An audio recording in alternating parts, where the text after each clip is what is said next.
So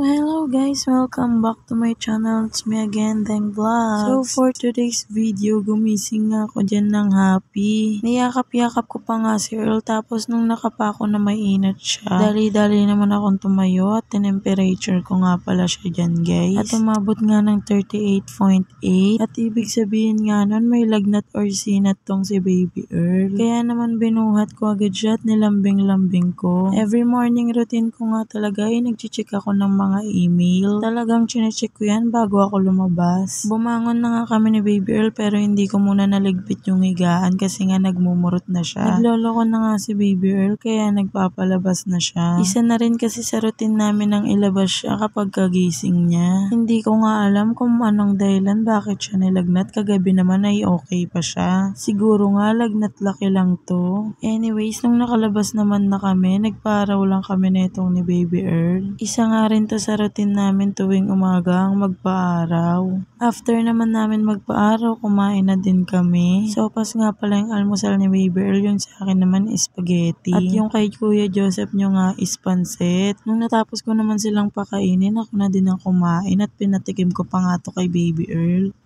At talaga namang nagustuhan niya to kasi gusto niya magpaulit-ulit ng subo, ganun. Pagpasensyahan niyo na nga din yung laki ng bunganga ko dyan kapag sumusubo ako, ganyan talaga ako katakaw. Anyways, nung natapos na kaming kumain, uminom lang kami neto ng tubig. Natapos na nga din si Kuya Joseph nyo, kaya naman pinainom ko na din siya ng tubig. Napakatakaw nga ng Kuya Joseph nyo na yan. Talaga namang rice is life yan. Anyways, after ko naman uminom, nilabasan ko na din tong si Baby Earl ng tubig. Para na rin mapainom ko siya, tignan nyo, kinauko pa nga. And after naman nun, lumabas na kami netong si Baby Earl. Since natapon niya nga yung tempera niya, kaya naman bibili ako ng bago. Bibili na rin pala ako ng cool fever niya para hindi naman siya lumala yung init niya. Napakahirap talaga kapag nagkakasakit yung mga baby kasi di natin alam kung ano yung nararamdaman nila. Bukod sa iiyak lang sila ng iiyak, hindi pa sila nakakapagsalita kaya di natin malaman. Anyways, malapit lang naman dito sa amin yung botika, kaya naman sinama ko na tong si Baby Earl. Talaga namang pinagaan ito yung buhay namin kasi hindi na kami pupunta ng palengke para lang bumili ng gamot kasi dito sa amin meron na. Dito nga lang yan pala sa may kanto namin kaya talagang napakalapit lang. After ko namang makabili ng full fever at gamot ni Baby Earl, umuwi na rin kami. Since malapit nga lang sa amin, nakarating na agad kami. Nung nakauwi naman na kami, napainom ko na si Baby Earl ng gamot. Katapos naman niyang uminom ng gamot, ito na nga lumalafang na naman siya. Nagloko-loko na naman nga siya kaya naman pumasok na kami dito sa loob. Hinubad ko na nga rin tong jacket ko kasi napakainit na nga.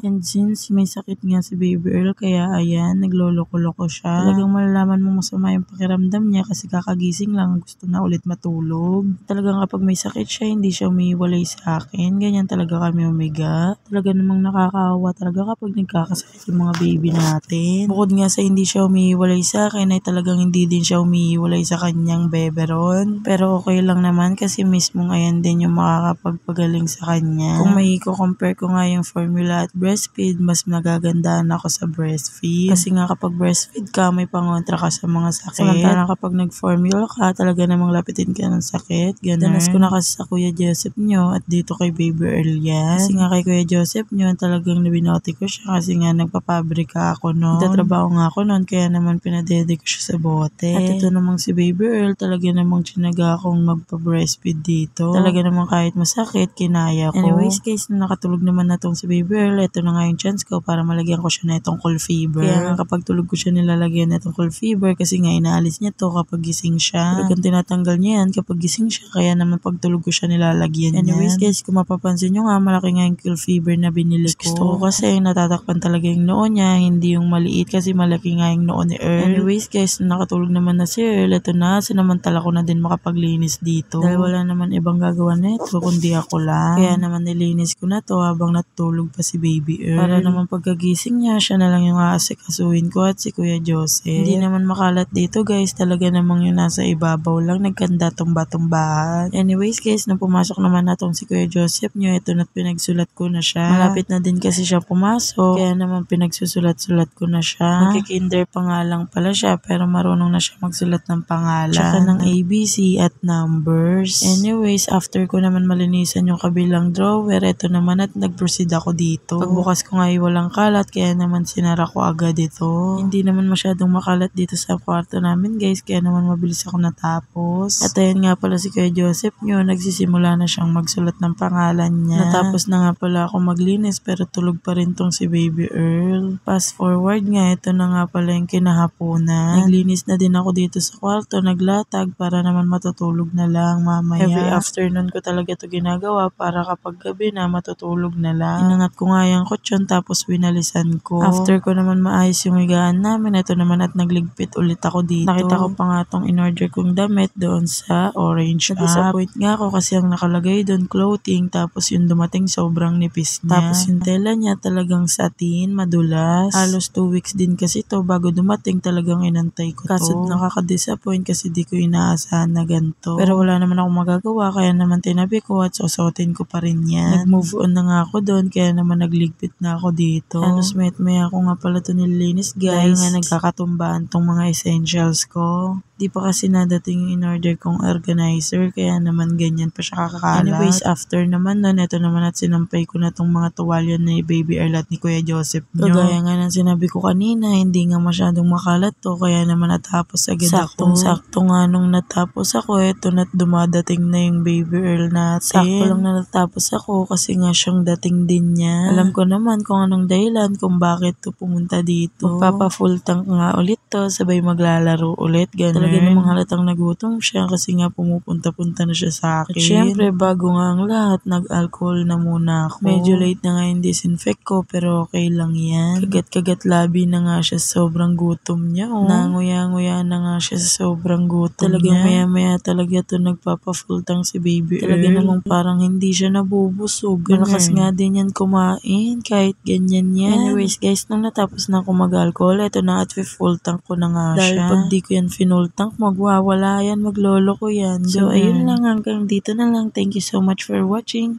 Bye bye!